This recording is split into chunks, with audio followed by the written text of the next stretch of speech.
Greetings once again. Grandmaster Amin Ra here, coming to you live from Mombasa, Kenya. Once again, where I've spent over 20 years living, working, doing business, raising a family in modern Africa. Now, I'm saying once again is because we tried this a few minutes ago and the line cut off. Okay, I thought it was maybe YouTube doing that or what, I don't know, but when I looked up, there was no internet.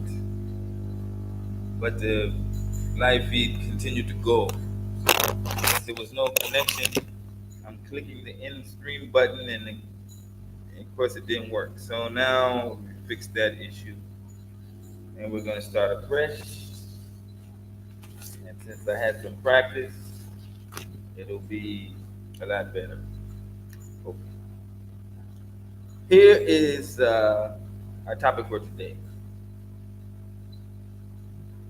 And the topic is that there is only one solution to ending racism in the United States. There is only one solution. There is only one way we can end this issue of racism, and it is a slow process. But before we get into how we defeat racism in the United States, I want to first cover what is racism. Now, I love the definition of racism that Dr. Claude Anderson has put out,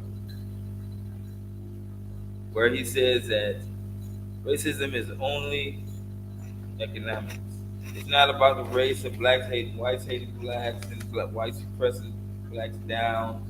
You can look at it like that way, and that is an emotional definition, which doesn't really allow your brain to understand what is really going on. You see, if they want to keep you a slave, then they want to stop you from traveling. And one of the best ways to stop you from traveling is to make sure you don't have money to travel. That's like for today. So this issue of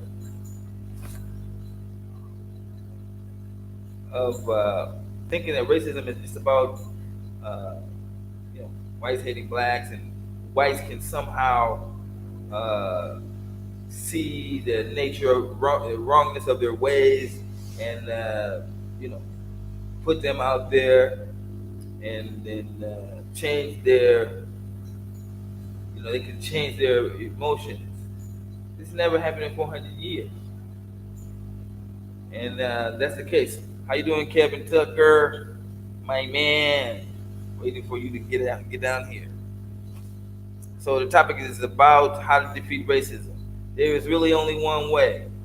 I've looked at this thing for many, many years, and I have seen the frustration on so many of us. I have seen all these shows. I've read all these books, listened to all of our scholars talk about how they did us like this and how they did us like that. And what is relevant to this issue of racism and what is not relevant to this issue of racism. A lot of it, what they have done to us, is not relevant. I mean, it's painful. It's emotionally draining.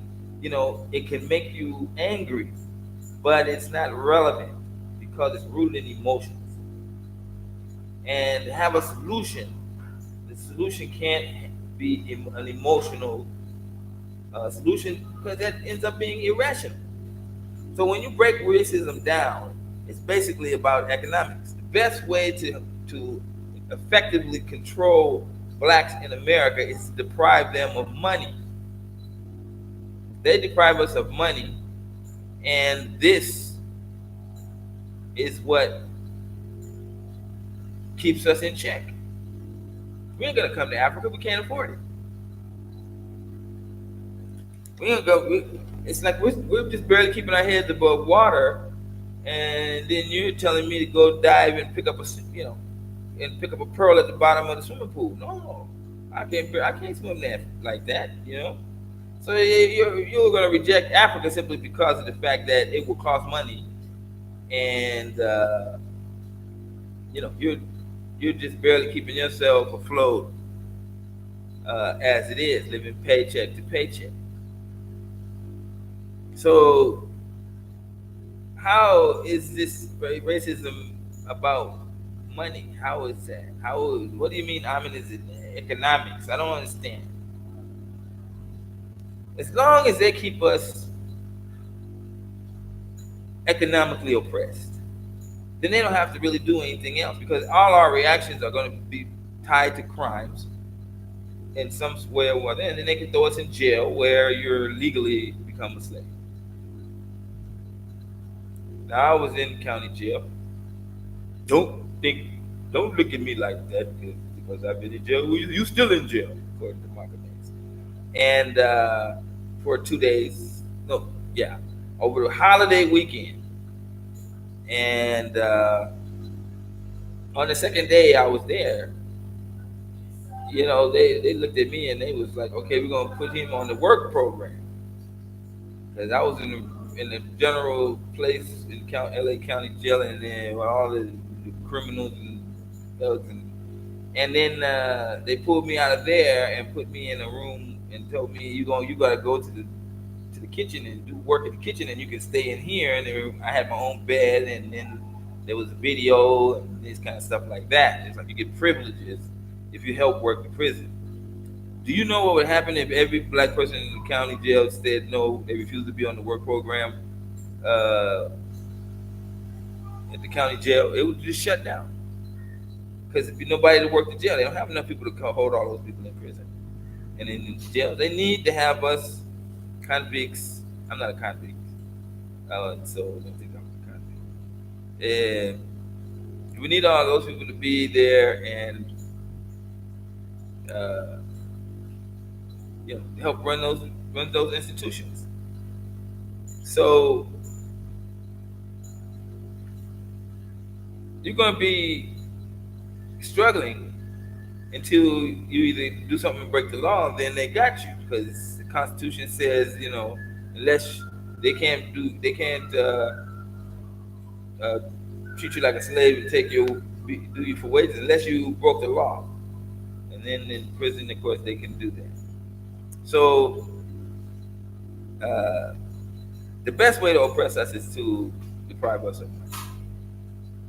Now, they do this in different ways. They have bias against blacks. Whites have bias against blacks, whether it be known to them or whether it be mentally. They feel like, oh no, I don't have a problem with black people, but they have an unconscious bias, and this unconscious bias affects us. I keep pointing to the test they did out of the University of Chicago, the name test, where they put out resumes with black names and white names, and the black resumes got 50% less call-outs than the white name resumes. This was a significant study that really pointed to the clear fact, whether it's conscious or unconscious bias, definitely there is something that's going on that's not really seen directly that keeps us having to work that much harder in order to make it in the United States. Call it racism. I like to call it economic oppression. And this is what racism is. And before we can talk about how to defeat racism, we must understand that this is what racism is. And racism is just economic oppression. Now, they can tie the brother to the back of the truck in Texas and drag him all down the road. That's racism. No. That's murder. You know, they can grab the brother out of his shop, tie him to a tree, and hang his ass, then take over his shop. Uh, that's not racism. That's murder. So racism comes about when you directly, and I want to say indirectly, hinder a brother from making money in economies because of the color of his skin. So this is the best way because whites can't, we can't. They can't beat us in boxing. They know they can't. They come and pay money to watch us run up and down the court and to run up and down the field. They're just amazed to this day to see us do all the things we can do physically that they can't do. And this ties me into, the study of Dr. Frances Cress Wilson, where she said that genetically the black man can destroy the white man. Genetically, they are weaker. Now, this is a fact. This goes without saying. They did the study with the babies, the white baby and the black baby was sitting up and attentive weeks before the white baby, and the black kid was walking weeks before the white baby was walking. They did all these studies. We already know this. We already seen this. Maybe we want to, it's uncomfortable to talk about dealing with whites, but then I'm way over here now, and you guys are still there. So I understand why you might not be able to just express it like that, but this is the facts. And so when we look at it from the psychological point of view, at the end of the day, what they're saying is, we fear you, black man, that you might overrun us in our own country. And that would be a catastrophe, because if a white woman was given an opportunity to choose a man based off whatever reason besides whether it was uh, white or black, she would pick the black man, tall, dark, and handsome. Tall, dark, and handsome. Dark, that key word is there. So we can also look at former Governor Wallace, Bill Wallace, who said in an interview that he went to poor whites, and he asked them what they wanted. He said he was surprised that they didn't want to care about running water. They didn't care about jobs, care about food. They only wanted to know one thing: were they better off than the blacks? Were they better off than the Negro in those countries? Hit that second like that. So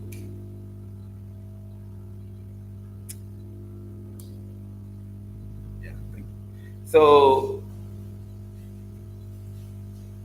this is the driving force behind racism. And since, like I said, they can't defeat us physically, then they know that if they control the money, they control the wealth, and they keep the wealth out of our hands, then here we would be controlled, basically. Because at the other end of the spectrum is be laws that said if you don't like it, you can go to jail. Now, when we look at all of these people that were hanged, blacks that were hanged in the early in the late 1800s and 1900s, when we were actually having an opportunity um, to create businesses, come together and form little small pockets of black economies. We saw that in the early days that the Ku Klux Klan and other groups were coming in and hanging brothers. And I submit to you that we'll remember to look at some of these photos of us being hanged by trees, and you'll find that a lot of those guys, those black people who were hanging by trees, were in suits and ties. They were well dressed. You can see they were having coats, and this is because they didn't really kill off the dumb slave. That's just a waste of manpower. But those slaves that learned how to deal with money, learned how to do businesses, run these type of things, then those slaves had to go, and they had to be used as an example of what would happen to any slave that thought himself was considered uppity.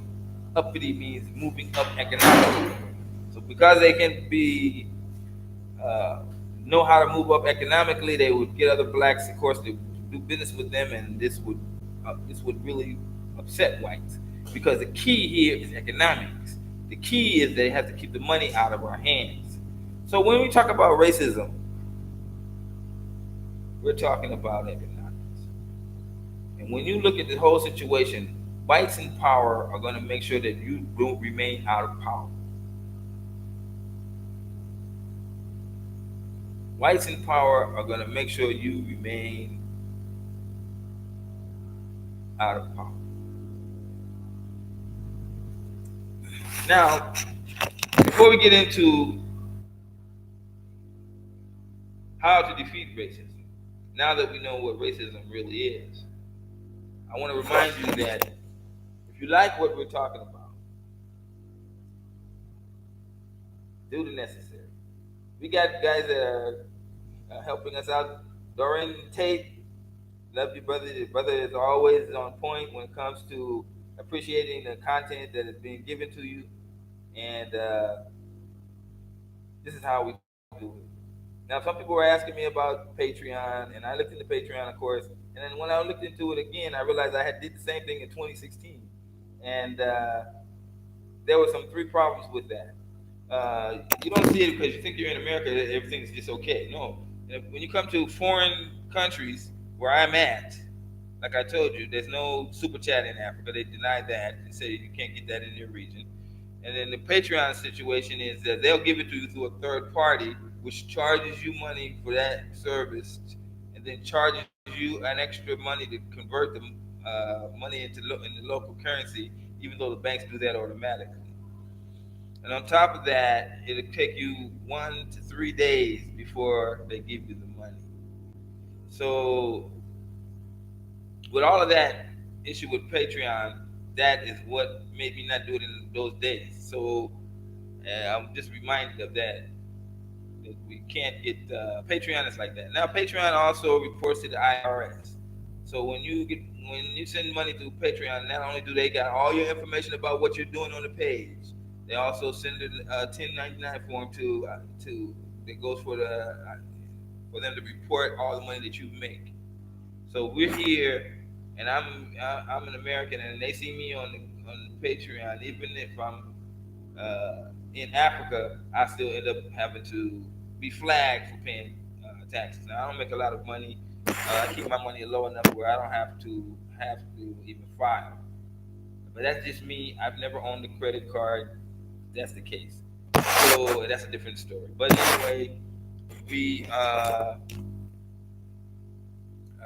tried all those things, and we've tried other means, and this is the one that really works. Okay, so you're going to spend it cost us the same amount of money. Either you're going to pay or I'm going to pay. It's still going to cost the same amount of money. They're going to deduct it one way or the other. Then they can deduct it both ways. When you use Western Union, you don't have to disclose on why you're sending the money, what for, what purpose. Unfortunately, Patreon is like that, and for their services, it costs a lot of money. So support the channel. What we want to do is create a website that is directly that you can go to and can give you all the information about what we're going to do with this channel. So I'm looking for you guys to support the channel. And Dorian Tate is supporting the channel several times. That's great. This is what we need, and then we will go on with the content because you're not getting this content anywhere else. Who's going to tell you on how to defeat racism? I'm 60 years old. I know. I worked for corporate America for 15 years. I've been there. Okay, I have come here, and I didn't just come here because I was coming here. I knew I was coming here because I knew this situation was going to be like this. Check my record, you can see. So here I am now, utilizing this format to try to talk to you, and I'm coming to you from Africa. So here we are. I got a lot of information stored in me. When you ask me questions, that's how I can regurgitate a lot of the information that I have. But I'm trying to give you content so that you can understand the real situation and not be confused by all the propaganda that goes out there in the United States. So how do you defeat racism? I mean, uh, well, okay. I just wanted to recap again on that about the what racism is, and remind you that about the black test. I think I discussed that, and I'm saying through all these things, what happens is, especially in the job market, is that they consistently push us towards low wage jobs. We want to move. We got a good resume. We worked hard for a company for so many years, and then we want to work in another company. We saw a job opportunity that was a little bit up, and you want to go for that job. But because of this barrier that they have, this bias that they have against us, they may end up pushing you down to a lower paid job with a promise. And so, many of us know those promises don't most likely come true. So here we are, running around in an economy, trying to survive, working at jobs we don't like, working for wages that are too small for us to work more than one job, and that's life in America. And we accept it. We don't have to accept it. There is a way to defeat racism in the United States. So once again, racism is just a covertly systematic way to reduce a black man's money supply so that he can't fend for himself or reproduce himself in the form of a family. Dr. Francis Coyce Wilson talks about how we can genetically destroy white men. We've already seen many of those studies. The melanin issue is there. They know it and they understand it. We don't see it. We're not educated in this way. So we just walk around thinking like, oh, we are all equal. No. Black people are not equal. You go turn on the NBA, go turn on the NFL. Surely you can see we ain't equal. It ain't nothing like, go look at Mike Tyson. We're not equal. Do you think that white people don't want to see a good black strong boxer get his ass whooped by, you know, Andy? But it's impossible because genetically we are superior, and this is what causes racism. This is why they fear us. I always tell you, the greatest fear of the white man in America is black people leaving in mass. You've heard me say this many times. The greatest fear of the greatest fear. Now I'm talking the greatest. I'm talking out of all the fears they have in the world, like destruction, whatever, the sun rays, you by cooking them. The greatest fear they have is if black people just walked up and left this country. Haven't I said that? Some of you people that's been with me for some time now, I've been around for a long time. And I've always put that yellow sign of greatest fear of the black man. I mean, the greatest fear of the white man is what black people leaving in mass. Oh, hey, black people ain't gonna go nowhere living in mass. That's a video for another day. But get my point. Get my point on that issue. They fear us leaving in mass. Why? Why do they fear us?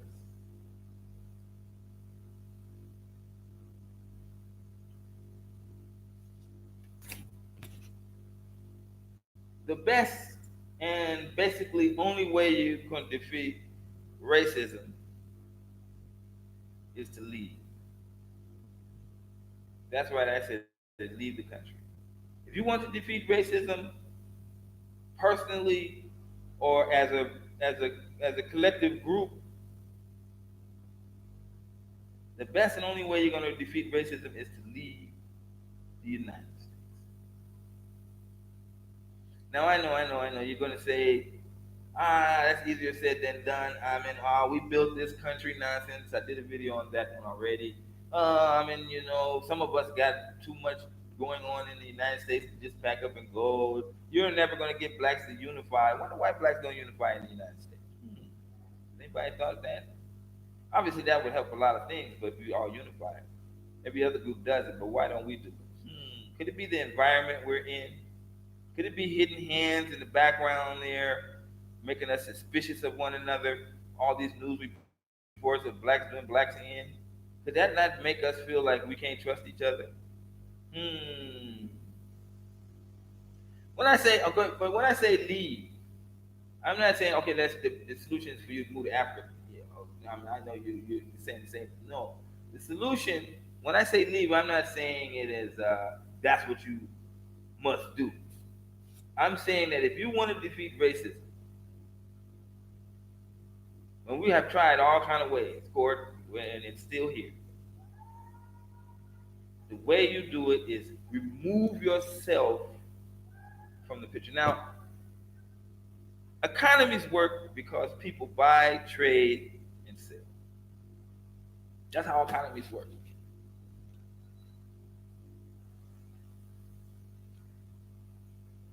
People move around. The GDP is about people. One of the measures that they use to see if the country is healthy is what? Consumer spending. Consumer spending. If consumers are spending, then you basically have a healthy economy. If consumers hold back on their spending, the economy will quickly get sick. And an economy can die if consumers stop spending. It can die quickly. Governments can fold if you are not spending money. Okay.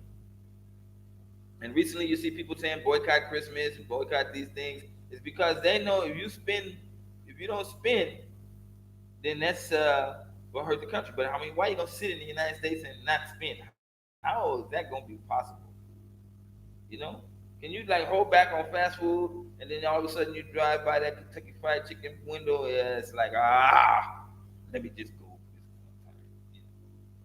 That food is nasty, but you find yourself there once or twice a month anyway, because it's you, the product of your environment. They know this. So when I'm saying to defeat racism, you must leave. I'm saying you have to remove yourself from the economy. And so when you leave America and you go to Africa, you're leaving. You're not paying gas bill. You're not paying car. You're not putting gas in your car. You're not using electricity. These kinds of. So these bills go down. You see the economy. You're not buying food. You're not going to the restaurant. You're not going to the entertainment things. You're not using your internet in the United States. This is kind of the thing that drives the country. So if we left, or when you leave, and you take your money with you and go into Africa where the money doubles through the exchange rate, then you start spending heavily in that country and you help that economy. Meanwhile, back in the United States, they're missing you. Blacks have I don't know how many $1 trillion of spending power. Money only goes around the economy one time, then it goes right back out to the white man. So I mean to America. So they need you. They feel it when one of us leaves. That's why I say the greatest fear, their greatest fear is if we left in mass numbers. Mass numbers. I'm not talking like thousands, millions. I'm just saying if you took 500 of us and we just went, they feel that. If you're coming from one city, 500 black men that's working, then all of a sudden they just get up and go, you'll be feeling it. 1,000? 5,000? Oh, something has to be done to stop that. You see, you can't not allow us to leave like that. So when you want to defeat racism, a racist person can't be racist to you if you're not there. And that's economic oppression. If you're not there, they can't tell you that you can't get no job except this low end paying job. If you're not there, you can't fool around and get caught up with the justice system, and they can't yank money out of you. This is what I'm saying about leaving. Now, of course, I want you to leave. Yeah, I say I'm here. I'm telling you, this is a great place, and with all the black taxes that they put on us in America, you'd be free from that in Kenya, and you basically be a better off. You find yourself, where are they get this extra money from? And because you ain't paying these black taxes. Okay, now that I got chat here, let me see. Let me read into the chat real quick. And Lance Kelly, thank you for coming back. Peace. Our greatest enemy is Western media propaganda. The worst enemy to the black man is Western mass media propaganda. The worst fear of the white man is black people living in mass. Let me get that straight. Okay. Yeah, you got to separate this act until you get here, bro. I'm telling you, right on. Bingo, yeah, fam. Okay, Dark Spirit, thanks for coming back. So when I say leave, and I know a lot of people just reject me, especially a lot of the Negro, house Negroes in America. They're just gonna reject me right away when they say I'm gonna leave the country. This good white man? No, I can't do that. It's okay. I understand that because as many of you that said that 3 years, 2 years, 1 year ago, there's many of you that are now flying into Africa all over the place, year of the return, and all these other going out trying to see for yourself what's this thing about Africa all about. Now I was here 2 years ago when people was talking, I can't go to Africa, it's bad. Oh, they ain't got no military. Oh, the Chinese taking over. Now they quiet about that. Okay, because they watching these videos and they like, damn, that's an African city looking like that. There was a Ghanaian brother that was in China, and he spoke fluent Chinese, and he started showing videos to Chinese African uh, skylines, city skylines, and asking them where do you think this is. They was like Singapore. They was in Asia. They was like, oh, that's Europe. No, that's Africa. They was shocked. The Chinese was shocked. The average Chinese, because they're part of the propaganda. They get caught up in that propaganda too, thinking that Africans are poor, living in huts without electricity.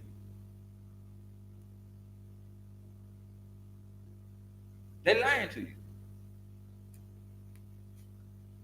So they don't want you to come here. That's why America spends billions of dollars, and they're justified because if we just go and leave, that's a lot of money taken out of the system. When you go get your transfer your Social Security money outside of the country, they need to spend that Social Security money in America. But America wants to be a capitalistic society, and it doesn't want to be socialist. So there's not going to be no low income housing and no kind of low subsidies for people that are low income. So therefore, you sleep out on the streets. And when people drive by and see you sleeping in the streets, they'll be motivated to work that much harder. So they allow that to a certain extent. We just don't understand it. But I'm here to tell you the facts. Where some people may not tell you until they cut me off or until they stop me. Yes. A classic example of this issue is with the same thing that we're talking about, the Patreon situation, the super chat situation. I'm trying to use those things and I can't use them here because they don't allow that in this region. You can surely believe like that. I mean, like Facebook. Come on, now how hard is it for Facebook to allow people to pay with M-Pesa? Mark Zuckerberg was here. But why would they not want to make money, that billion-trillion-dollar company, when they can put in uh, Facebook, allow people to pay with M-Pesa on Facebook, and they can gain revenue. Now you would think a company wants to gain revenue, but why wouldn't they do it? Oh, it's logistics. No, it's racism. It's economic oppression. They can't allow an African to get up there and start utilizing Facebook's marketing policies and things that easily because we would probably go somewhere far with it. Thus, I say I'm a victim of it. And I'm telling you, those people that have been with me, you have been seeing this. You have seen me try the other ways. But Western Union is the only way that's working really for us now until we find another way. Yes, but don't think that it's going to be easy for me to just get a credit card and then put that money in a bank in Africa. You're joking. It's not going. They're going to tax me to death, and then uh, they're gonna need to know Patreon is just allowing that to happen. It's good for you in the U.S., but when you out here in Kenya or in Africa, it's a different thing. Now, okay, Dr. Moonbaby has Patreon. She got people that's helping her in the U.S. I'm just me. You know, I'm just me working and saying, okay, I'm gonna just try to give out the information. I'm not big, and I'm not trying to be big. But I'm saying you loyal followers that started to support the channel, and that's what really keeps me going. Oh, there's a lot of room in it. Let me see what's happening in the chat now. Evelyn Blaine, when we stay here in the U.S. and other parts of the world, we feed the breast that's called racism. Yes, and I don't want to make it seem like that's where I'm going with this video. This video, I really want to say, if you want to defeat racism, then pull yourself out of the economy, and that is what you can do personally to affect the United States. Every person that leaves the United States and spends their money in another place hurts the economy of the United States, and people are doing that. Black people are doing this, but they're never going to give us the statistics on how it's affecting them. They put out billions of marketing dollars, and they're justified in doing that because they need you to stay here. Put your trillions of dollars and spend it in the United States. Don't go spend it in the jungles of Africa. That's what they want you to do. When you just break it down, it ain't about they hate you. It's that they know that they don't want you to be higher than them in the United States, and they got a system in place that's going to oppress you economically and then deal with you if you don't like that oppression, if you try to fight against that oppression. The only option you have is to leave. Wouldn't that Gary leave either? Okay. When bring this money to invest in Africa? Yes. I'm waiting for somebody out there to really get what I'm saying. I know we got a trigger. When I go like this, I know people jumping off the chat line because you say, "Oh, that guy just wants money." And I told you guys in the beginning, it's not going to work unless you make money. If you didn't have Patreon, if you didn't have Super Chat, do you think you'd be having these YouTube bloggers there? There are YouTube bloggers that are making money on YouTube far more than they could make if they were working in Kenya. I'm not asking for all of that. I'm saying that if you like the show, do this. If we grow, then I'm sure we're going to find a pay system that affords everybody. But I've seen that some people like to say that I can't send that money; it's too complicated. But then other people are doing it, so it's okay. I know that. So Facebook is trying to bring out its own company, Libra, but the U.S. government is trying to stop them. Facebook is trying to bring out. Okay, I didn't see that. I'm gonna Google that. Thank you. Hey, elder. Yes, man. How are you?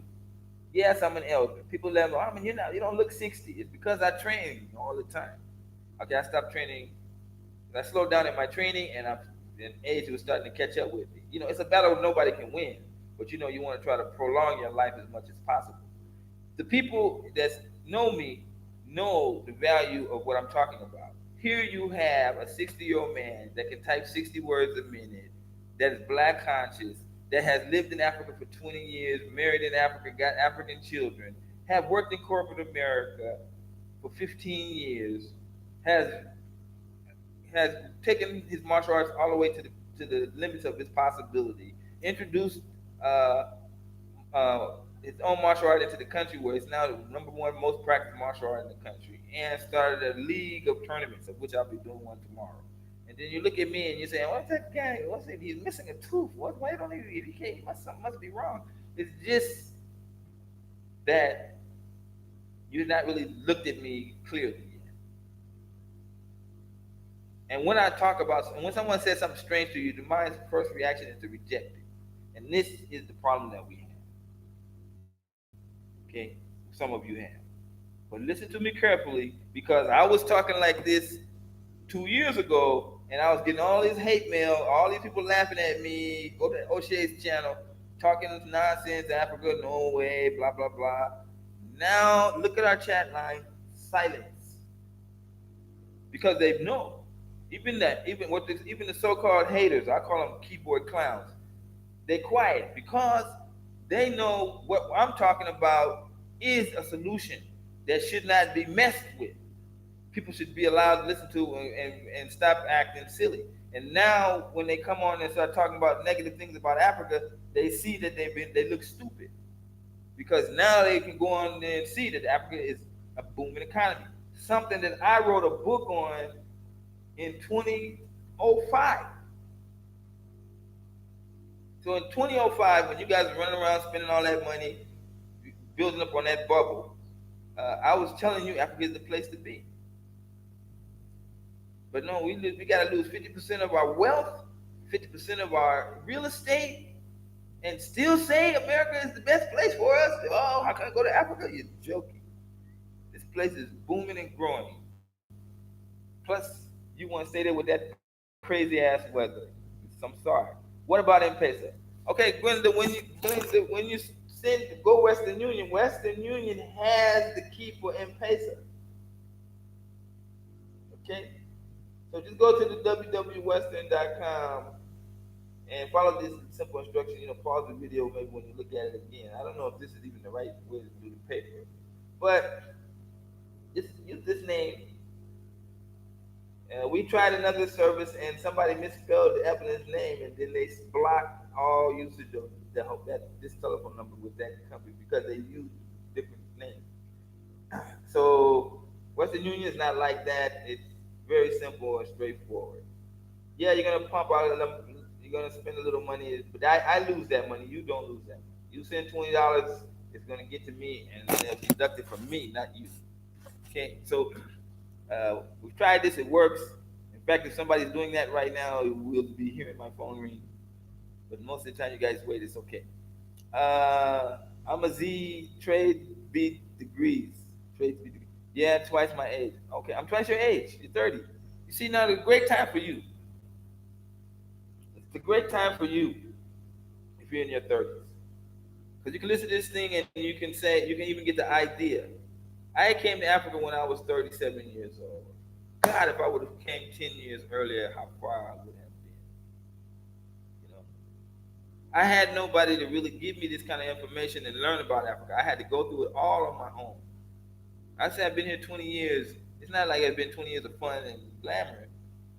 There were struggles. But Africa never let me down. It never let me sleep on the streets. It never to slam doors in my face. There was always opportunities when I needed them. And that is why I love Kenya, and this is why I'm giving her my expertise. 5% GDP growth across most of Africa. Okay, yeah, we heard that. Five of the most fastest growing economies in Africa. Yeah, we heard all of that. People are spending. The middle class is growing, where the black middle class is not growing. The black population is actually reducing.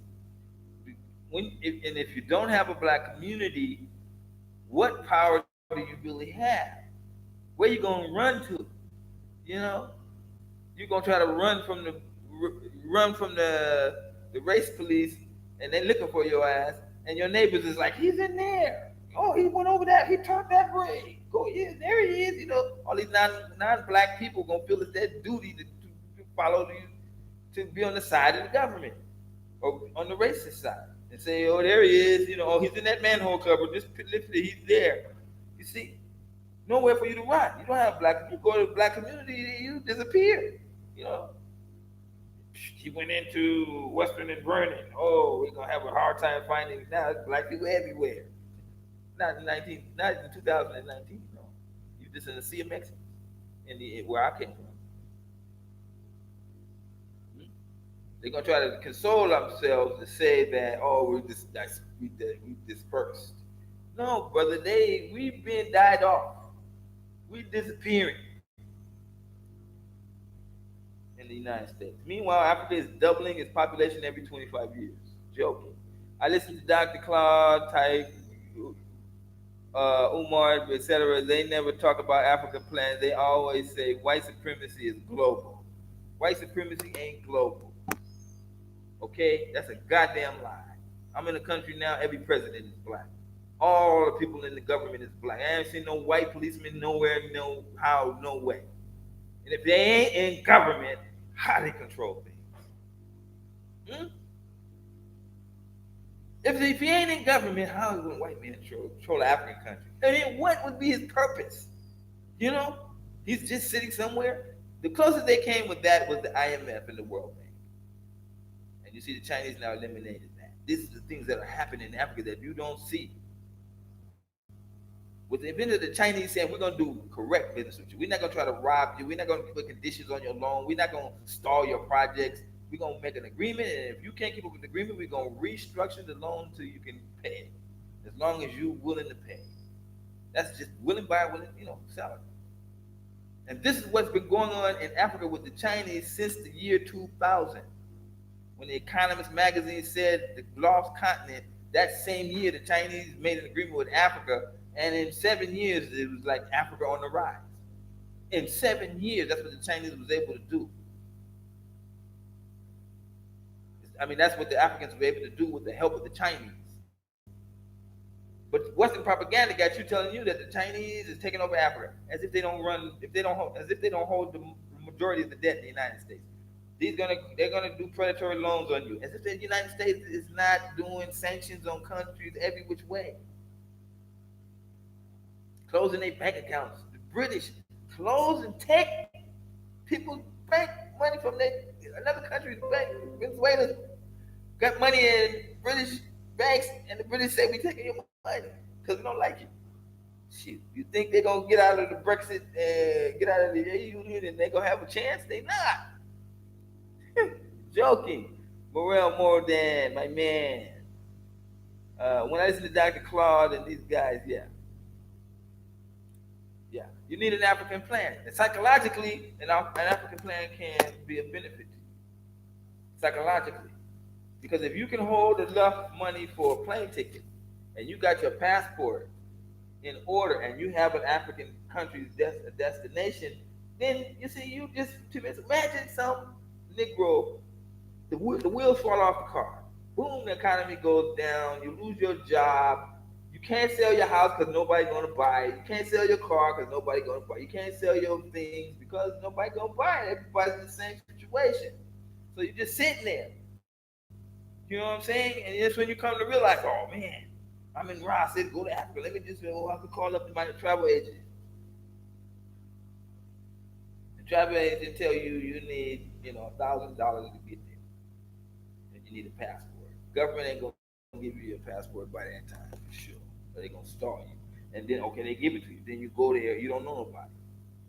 You know what I'm saying? You look around, you run around trying to find blacks and blacks is blacks in Africa. So these guys are still antisocial. They got the same problems.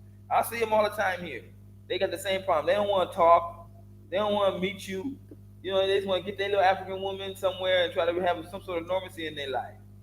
China will honor its agreements, unlike the West. The West never honored their agreements. They didn't honor it with the Indians, so how the hell are they going to honor it with the Africans? And the Africans found that out. It's just that you don't speak Swahili, otherwise I would tell you, go listen to President Daniel Moi's speeches about the IMF. The reason why Kenya is prospering today is because Daniel Moi cut his ties with the IMF. So when Kibaki became president, he was able to make deals with the Chinese. And then Uhuru just benefited from them. The high-speed railway is not President Uhuru's thing. It was Kibaki who did that with the Chinese. Okay? And I want to remind the story because maybe you got new people here that when Obama came to Kenya, the night before he arrived, the Chinese sent a delegation to the Uhuru State House, which is like Kenya's White House. And they just walked in and said, Mr. President, we're going to double our commitment to help supporting your country. We're going to double it.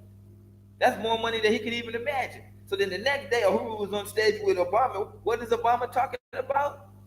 Let the gays run wild in Kenya. What's that got to do with economics? You see, Obama's visit was protested in Kenya. Don't come with that talk about homosexuality. In Africa, we don't do that. And he came anyway. That was his major theme. Not let's get the businesses rolling. Brought some private investors, jokes. They came here, slept with the prostitutes, then went back to America. What American business you seen came out of Obama's visit? I'm still looking for that.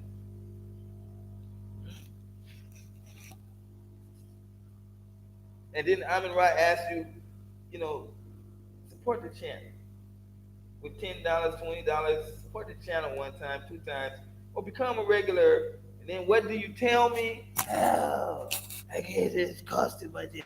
It take too much money. I don't take nothing out. If you put $20 in, that's $20. It doesn't come out of you, it comes out of me.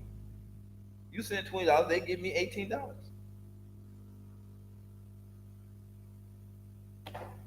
But we can't do that. It's a psychological point. I understand this. Okay? But I know that there's some people that are like me out there who understand what's really going on and are saying, okay, shit, you know, this brother's he how can I take advantage of you and I ain't even in the United States? You know? But we want to start I was talking with Eva and we said, well, if they send the money, we should be using it for something. That's why I told her. And she was like, right. And then she suggested that why don't you have a special website? And I said, that's a good idea. We're going to put a special website that's not Facebook and explain all the things that what we want to do with the site. I mean, on the site, and then give you an opportunity to talk back and forth, and we move forward like that. Because there's a lot of things that I don't want to put out. I can't really talk about uh, on the public channel. And those people that support the channel, they'll be able to go to this website, have access, and then we move forward. Because we have to work together, you know, if we're going to really succeed in a big way. And I think everybody wants to succeed in a big way. Me, I want to succeed in a big way. And if you look at my history, you see I succeed in big ways. But I'm not a dumb person. I've seen this economic situation with the debt, and I have never owned a MasterCard or Visa. And I refuse that nonsense. But you know, with what things that are going now with this business of CC Gate, those things that probably have to be in play. I have to change. And I'm not a person that if it comes clear to me, I will do it. Before, when I was doing my martial arts, this is what I love to do. Money wasn't really that big of a deal. I could make money. I could make, you know, do all these things, have fun, travel, and which I did for almost 20 years, and still doing it today. I just happened to speak at one of the largest universities in the country that I was invited to speak, and it was really nice, you know. So I get the benefits of that. For those people that don't know, but now we're talking about something that is serious to help my people in the United States. To give you this information, if you want to defeat racism, you have to starve it economically. You have to take your economic spending power out. That's why they say let blacks come together and they spend with their own people. Okay, that could scratch the surface of the United States. They can feel a little bit of it, but when you just take it out completely and send it to Africa, that's like, damn, you really putting so you digging deep then. That's how you do it. So you remain a Negro in America. That what you're talking about is I'm gonna be here, I'm gonna pay taxes, I'm gonna do my thing, I'm gonna be a good Negro in America. I ain't gonna never experience racism. You're gonna experience it. You experience it and you don't, and you're just ignoring it. Okay? The price you're gonna pay for being black, no matter whether you a good Negro or you got all kind of drug problems or whatever kind of problems, you still gonna go look for a job. You still gonna face that 50% decline on the job with different type of races. You still gonna be saw that. You're gonna put some news article on. Something gonna come on the news about this black guy did this and that and this. The guy was black, and then the people in your office. If the general population think that black people got this problem, that they had this thing about black people, no matter how you scream and sing, you still looking feeling guilty.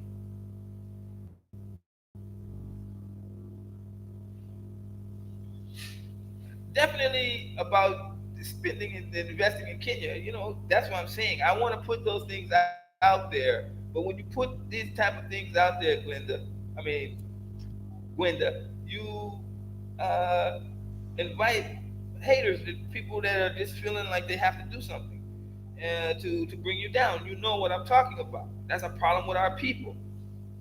But for those people that support the channel, and I'm saying like now, if I could get two people, just two people, to say, let me break this down and get this to the man, we can take off. Huh? Other people have sent money that have been here. Richard was one of them. Sent money. Shout out to Richard. He came to Kenya, and I let him speak at one of my seminars. Okay, and he was appreciative. He's seen me. He met me. So Kevin Tucker. Kevin Tucker is another one. He's been to Kenya. When we talk about Mombasa in the area, he knows what I'm talking about. He's coming back. You see, and there's many of them. There's James. James was in Arusha. He came to realize Kenya was better for him. Now he's here in Kenya. Now the brother don't want to talk to me now. He quiet. But when he was in Arusha, he's come in. So anyway, but that's our people. Okay. So don't say that people are not coming here. Definitely, yes. We have to work together. Now, I'm willing to work for any people that really want to work. And I know that no matter what happens, a hater will not, he'll talk all kinds of shit. And then the person that's not going to support, they got that poor man mentality. Everything I got to get for free or I'm not going to deal with it. They're going to say, oh, I'm going to go to Patreon. Oh, there's another site. They're going to do anything but put the money and then send. I'm used.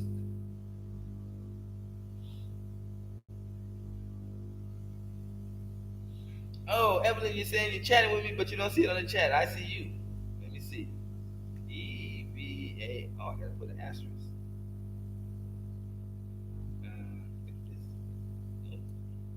Yeah. L. Oh, it's E.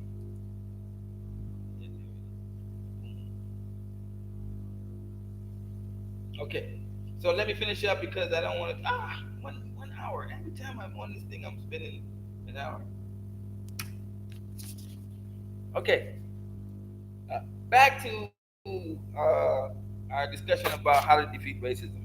And I said that the solution is to leave the country. But I don't mean it like leave, go back to Africa. What I'm saying, if you leave your economic activities, if you pull your economic activities out of the country and take it somewhere else, then you effectively damage racism. Racism is just economics. They're fighting to keep you economically deprived. But when you take your money, or if you go make money in another country and you remove yourself from the situation in the United States, then you hurt them economically. You hurt them economically. Everything measures on the consumer spending. So when we don't spend, then that affects the economy. Any country is like that. So in the United States, it's the same thing. So with blacks, with all of our spending power, we know we like to spend. We buy more Cadillacs than anybody else. We buy more Mercedes Benz than anybody. We spend diamonds. You see, we're there. But if we pull out, then voila. So when we pull out, eventually white businesses, just the same way they went to China, they're going to start coming to Africa because they're going to see the middle class and Africans making money. If the economy crashes in the United States, you can find that the value of the dollar is going to go down. So even if you're making Social Security money, you'll find that it'll be less. So what you want to do is try to get yourself in a situation here. Use that extra money and save it, and then invest it into the African country, the African economy. Or if you're in Kenya, you start small, get small business. I can help you with that, and people can do that to help you, and then you start making a little bit of a revenue, and then from there it's up to you. You know, if the economy is growing, then your business can't have unless you just an asshole don't know nothing about business. It'll start to grow too as the people continually multiply. Okay, we have like a downturn in Mombasa, but then it changes, and then it goes away. It comes, then it goes. You see, but at the end of the day, the business grows up. So when you look at the big picture. So this is what's going on. Anyway,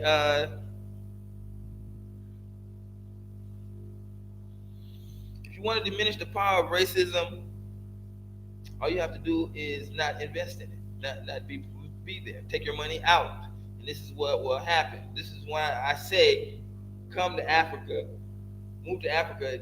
Yeah, but because that will affect racism. If your consumer spending would increase in Kenya due to the exchange rate, then you would, because you'd have double the money, and of course it would just be out of the United States. So if you really look at it, because and I don't think it's ever going to happen. I don't think that all blacks going to go to the airport and get off the plane and mask. I don't think that. I don't really see that. I don't even prepare for that. I'm not interested in that. Okay, because I got my hands full with about the 10, 15 people that I know here. You know what I'm saying? Sometimes I feel like, I know psychologically they don't want to call me, or, they got a problem, or they believe something.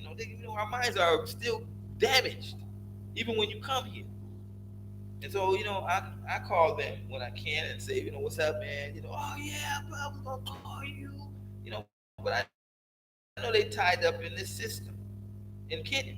They either living their life or they're struggling because they don't want to ask somebody, or they made a big mistake and now something happened at home and they feel like they're being pressured. You see, I understand all that. I don't have that because I've been here for 20 years. I don't have no pressure from you. That's telling me to come. Both my parents are dead anyway.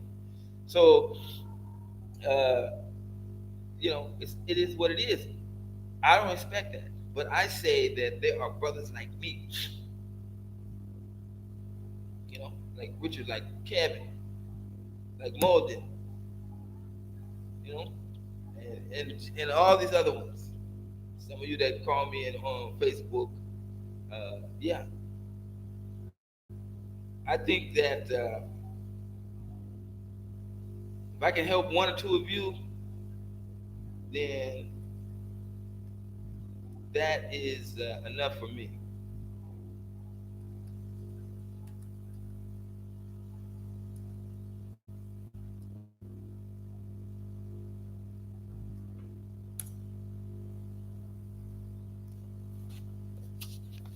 So in the economy, when the economy is stalling, you don't see a lot of action.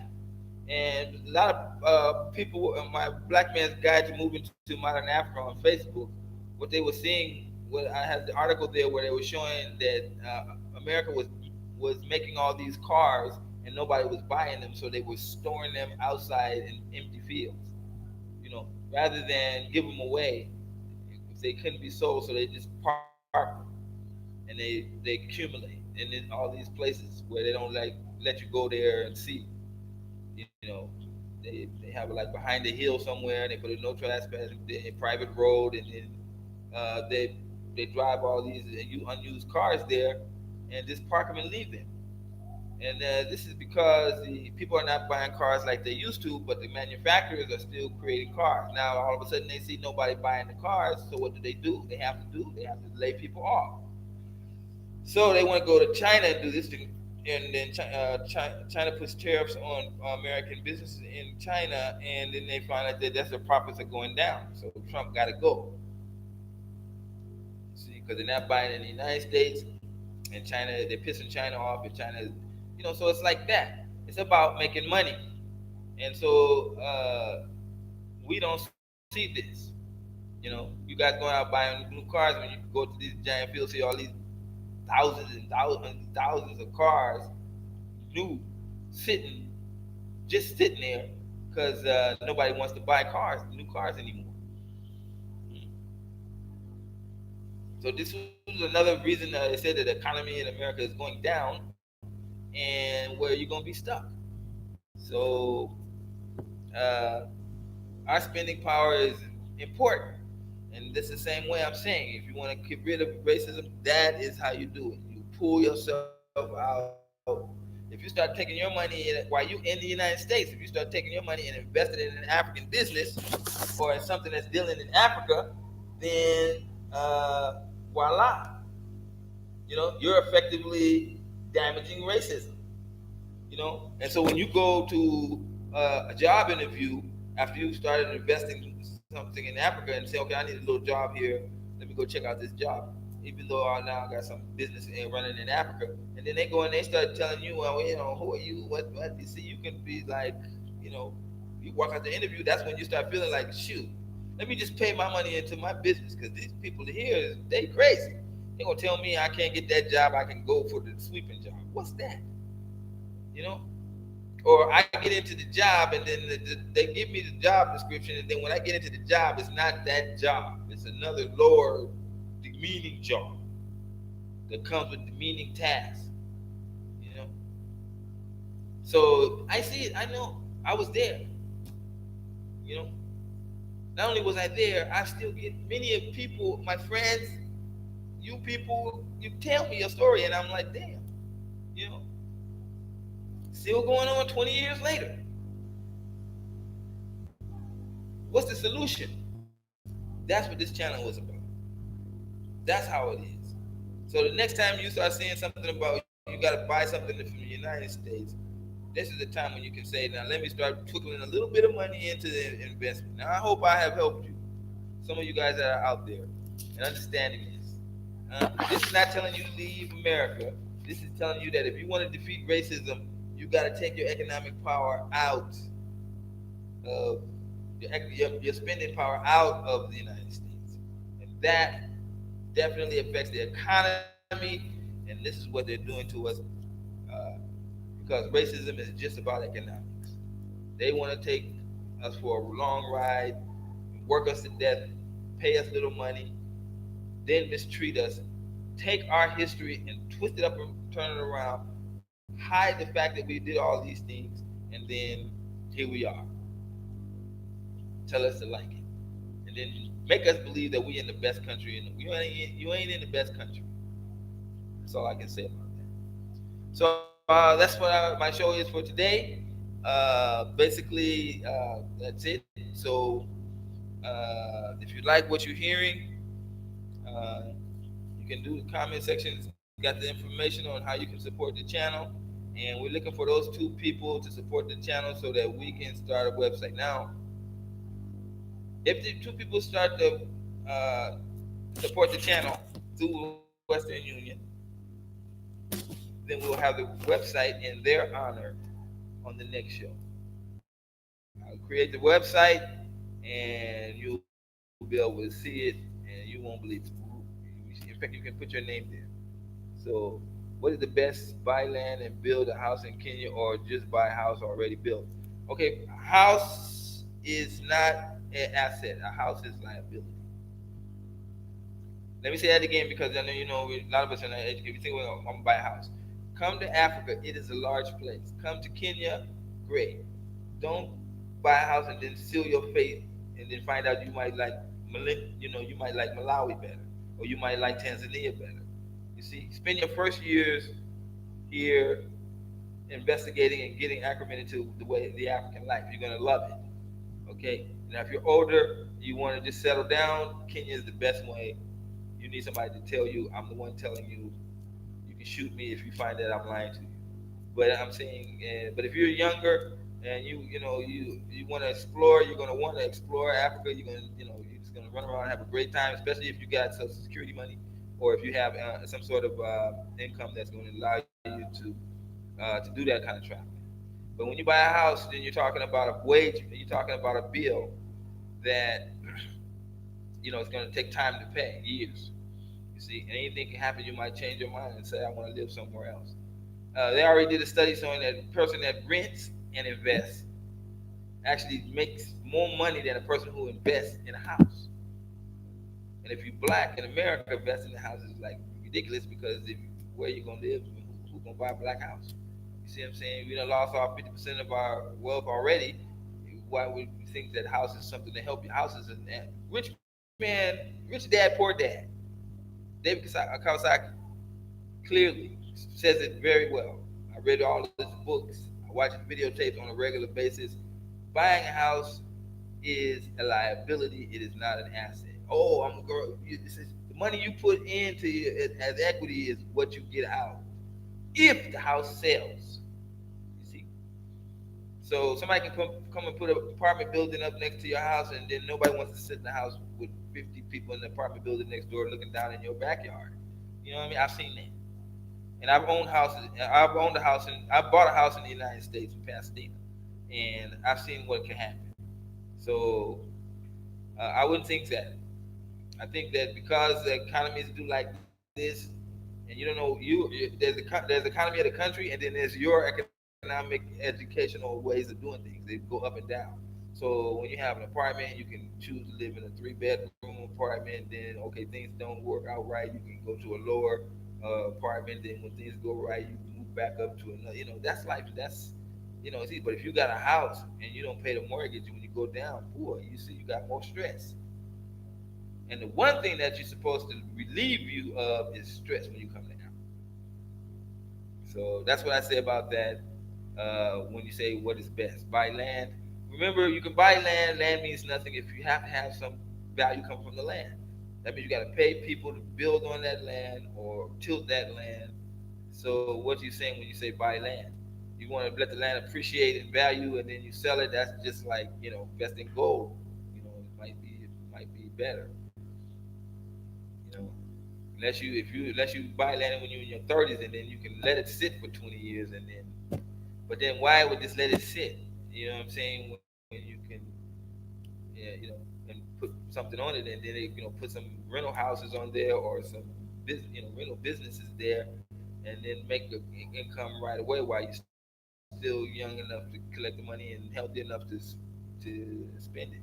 But that takes money, so it's not just buy the land. You have to have something, money to spend something on there to make the land valuable, or give you a return on your money. That's what goes on in Africa. Now, here is another thing that I want to tell you. Damn, I got a lot of information. Shit. So, white people in Europe, mainly, some in the United States, but in Kenya, mostly from Britain, they buy up large tracts of land. When you come into Africa, you go anywhere, you start seeing these large walls, and then it's like empty fields. You might see the sign, "Not land, not for sale." These whites own these big old giant tracts of land, and they just sit on them. They don't use them. Some of these white people they die, or some of these people they got land in Africa. Then they take a loan out on the deed in Britain, and then the banks end up holding that land, and the guy is either defaulting or paying slowly. So 20, 30 years goes by, and that land is just sitting in Africa in the middle of a metropolitan area. You got this big giant space of land, and it's not being used. So that brings down the value of the whole area. Because if you take some of these tracts of land, you can put in like 25, 15 apartments, buildings with lots of units, 25 big buildings with 30 units each building. And the people gonna move in there, and then they're gonna spend in that area, and that area is gonna go up. Businesses in that area gonna expand. That's how it works. But because whites have these big giant tracts of land, it causes like a big hole in the economy. And this is what the president of Kenya and the new constitution is about, saying if you don't use the land, you're going to lose it. But this thing takes time to go into effect. But this is another thing that goes on in Africa. So when you talk about land, it's a very contentious issue. And a lot of us would just talk about land, but we just don't realize that it take a lot of money to buy land. You can't just leave it like that. Nigerian building news. A house is not an asset. Yes, this is what I was saying. A house is not an asset. It's just a liability. You got to pay into it. Now, if you open a business, then that's money that's going to come back to you. So, if you ask me, I would say you come to Africa, get you a nice small apartment, use your money to get into the business of Africa. Transport business, food business, these are sure bets. Start small and then build yourself up from there. I'm into digital revision. Just had a fantastic meeting. I won't get in it on this channel. When you guys send the money, we're gonna get the website. Then I'm gonna give you some amazing information about digital revision, in Africa. You can't believe it. The African government, 22,000 public schools in Kenya, every school gets these tablets free of charge for the students. The government pays for them. Yes, African government. So I got a cabinet. They got over 100 tablets, and there's only one software that will run on the tablets in the 22,000 schools perfectly. And who invented that software?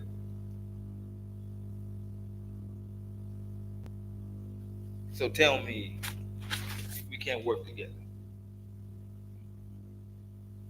And if you're coming late and you're seeing this sign, it's like that guy's begging for money. $20? Are you seriously kidding me? Okay. This is just so that we can see that if we have enough people that want to move forward. You know why you don't see people coming in and talking to me about nonsense? Because they already went on Facebook and checked my website, check my site out. I'm on Facebook. What do they see? Damn, this guy's doing things. So this is new. I know you've never seen this before, but I mean, how many Black Americans that you have you seen doing business in Africa for 20 years doing this? Talking to you online. You can get them from. You can get Dr. Umar, who's gonna tell you he's gonna build a school in the United States, and then it's gonna work. Like you're gonna take Black conscious people, build them up to be Black conscious in the school, and then send them out into racist America. Who gonna win? Huh? Dr. Umar want to put a school in there. We're gonna talk about all the Black things, and we're gonna learn all about Black. He's gonna put all these super Black people. They're gonna go out into the world after they graduate, and where they gonna go? I was one of them. I know what it's like being Black conscious in the world and living in the United States. Because if he ain't saying move to Africa, then he's joking. But today, now, what is Dr. Umar saying? Oh, we're gonna have the first school is in the United States, the second school gonna be in Africa. Even him, he got common sense to know. Dr. Claude Anderson, oh, he done almost deteriorated. If it wasn't for Boyce Lydell, you wouldn't even know him. Many of you. But 6, 7 years ago, he was all over the place, saying you're gonna buy a politician, and then you're gonna move to the next level. And what kind of money can we generate that the white man can't triple and flipple that money and take that politician? You know, the Black guys got together and they gave me $5,000 to push this bill through. The white man pull out of his pocket his 25,000, but don't tell him I gave it to you. And make sure at the last minute that bill fails. Oh no, white people couldn't do that to us. That's what they do.